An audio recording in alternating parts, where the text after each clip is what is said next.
Well, that was a wild one to say the least. I'm going to start from the beginning and kind of work my way through the entire game.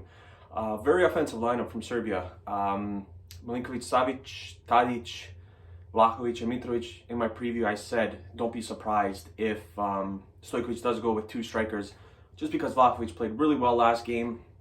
Mitrovic came on and scored 2 goals. He's chasing the record. He's on a little bit of a high now, scoring 2 goals off the bench, and you want to kind of ride that going into the next match.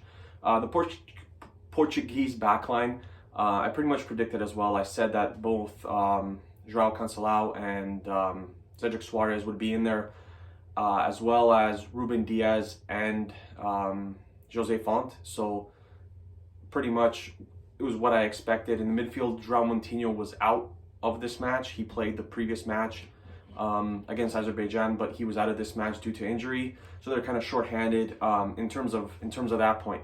Look, the 2 goals that Portugal scored, it was awful man marking by Milenkovic. You can't let Diego Jota score two-headed goals essentially over you or while you're guarding him or watching him, man marking him, whatever you want to call it. It's just unacceptable. And that's the third headed goal we've already allowed in 2 matches, which is a cause for concern, because when you go with center backs, I'll give Mladenovic a break for the last game because he's more of a fullback. So in the defensive zone, maybe he's not used to using his head that much, literally using his head that much. So I wouldn't even let it slide for him, but you know what? I'll just give him a pass because he is a fullback. But Milenkovic has to do better on both of the goals. It has to be much, much better. Diego Jota just much better than him, much faster, much quicker to get to the ball. And you slot him in and, you're down 2-0 before you can even really blink at the half. And everything kind of changed with the introduction of Radonic in the second half. He had an assist basically 2 minutes in. Mitrovic breaks the record, 39 goals now. Hats off to him. Congratulations to him. That's a big achievement. At first, I thought it was an own goal from Danilo, but the ball deflected off Danilo's leg, and then Mitrovic slotted in with a header. Very important scoring in the early phases of the second half, especially when you're down 2-0, 3-0, whatever the score may be, because you now allow yourself to have another, 40, 35 minutes to score another goal to tie it up. And I thought the build-up to the second goal was outstanding. We kind of went from Sergej Milinkovic-Savic to Tadic to Radonic and then Kostic. Excellent build-up play. This is exactly how you do a counter-attack. 1-2 passing, you get it to Radonic slots it for Kostic, and he kind of puts it away. I had my doubts a little bit. He looked like he was stumbling a little bit, but ended up putting it away.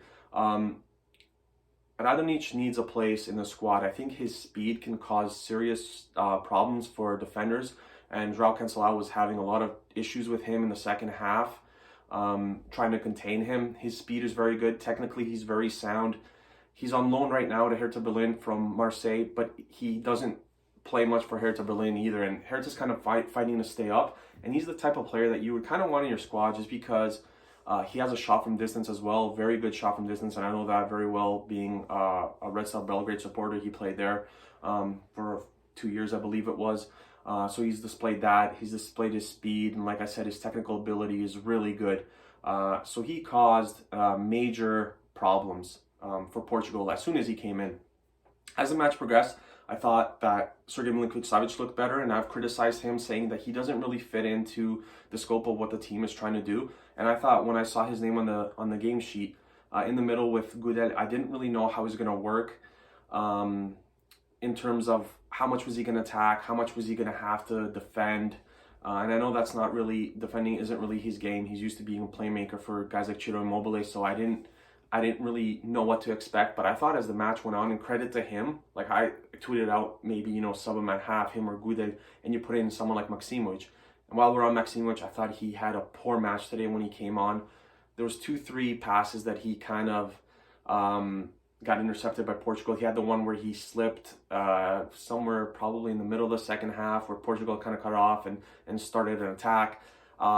He caused a foul, I believe, on Diego Jota where he picked up the yellow card, and it was a free kick from within distance. In my preview, I didn't say I didn't mention it, but you can't give Portugal any free kicks within distance. Cristiano Ronaldo, Bernardo Silva, Bruno Fernandes. You don't. That's trouble.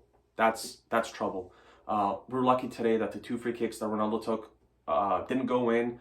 So we did a good job of defending those, but you cannot allow them any chances. Then they're already going to create for themselves. And like I said, they have a lot of playmakers in that squad now, where it's not just Ronaldo doesn't have to be the man anymore.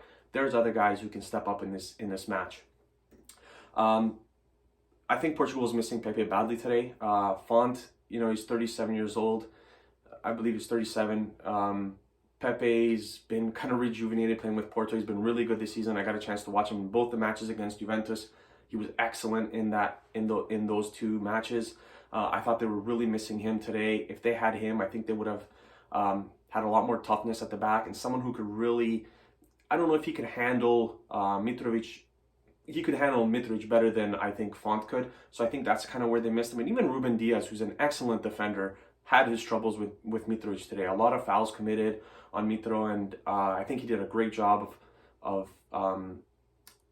causing fouls. And again, his back to the ball, waiting for his players to arrive to kind of lay it off to Tadic or whoever is coming, was excellent yet again today, and well deserving of the goal. Milenkovic's red card was just stupid. It's a lunge that doesn't need to happen. Now he's missing the next match against Azerbaijan in 3 days' time. It was a stupid lunge. I thought this was his worst game, maybe even as a professional. I don't follow too much of him in Fiorentina, but I can't imagine that he's had any matches worse than this one. Just a stupid lunge on his behalf.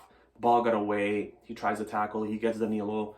Felt like Danilo suffered a ton of fouls today, and he actually got hurt a lot today. Just a stupid play. Shouldn't have been done. One thing I want to point out, Sakina Pavlovic, I thought was really good yet again today for a 19, 20-year-old, whatever he is. He's exceptional. So he has this thing where he likes to bring out the ball a lot, and he likes to dribble the ball for a center back. I didn't think he would do a lot of that today just because of the opponent. But he did it today too, and it kind of worked as well. He's just got to be careful when he does it, because if the opposition cuts the ball off and they hit you on a counter, it's your fault for even trying to do that. But I thought he was exceptional today again. Ronaldo was quiet for most of the match, and now the final kind of moments of this match, Portugal gets a free kick on their own half. They send it in because it's essentially the last play of the game. And I thought to myself, what the hell is Serbia doing pushing up this many players up?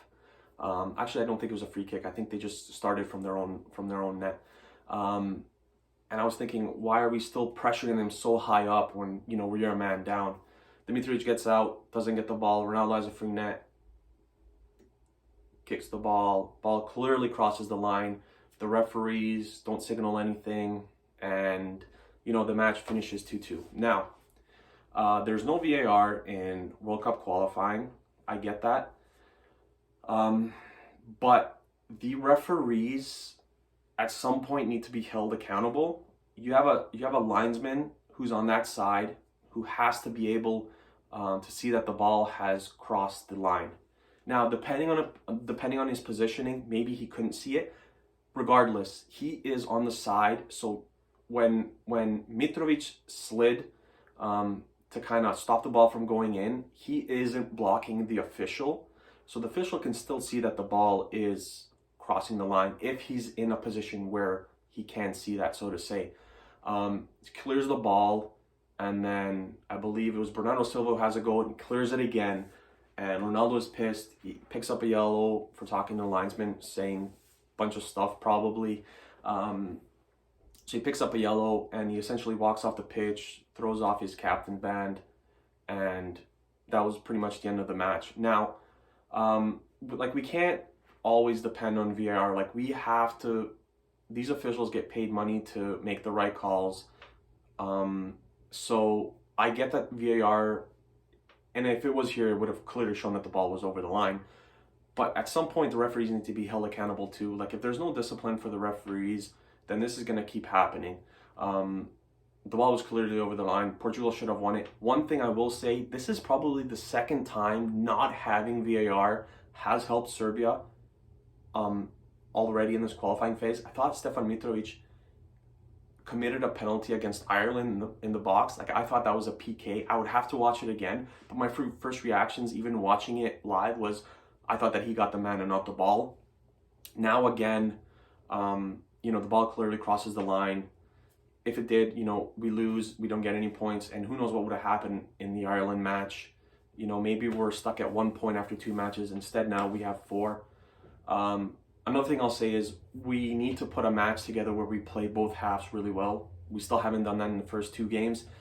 First halves, both of them were very poor against Ireland and against Portugal. I get it that these are the 2 of the better teams in this group, but you have to be much better. And then I thought the second half against Ireland was so-so. I didn't think it was great. I thought it was good because it couldn't get any worse than the first half. But against Portugal, I thought we were much better in the second half. So we need to put a game together where we play both halves really well. We have Azerbaijan coming in 3 days, so March 30th. Luxembourg beat Ireland today, actually. So Luxembourg has 3 points, we have 4, and Portugal has 4. So far, after 2 matches, 1 for Luxembourg, it's very tight. And we go on from here. So below, let me know what you guys think. Lineup predictions for the next game. Did you guys think the ball crossed the line? The answer should be yes. And what you guys think of VAR and the entire refereeing situations.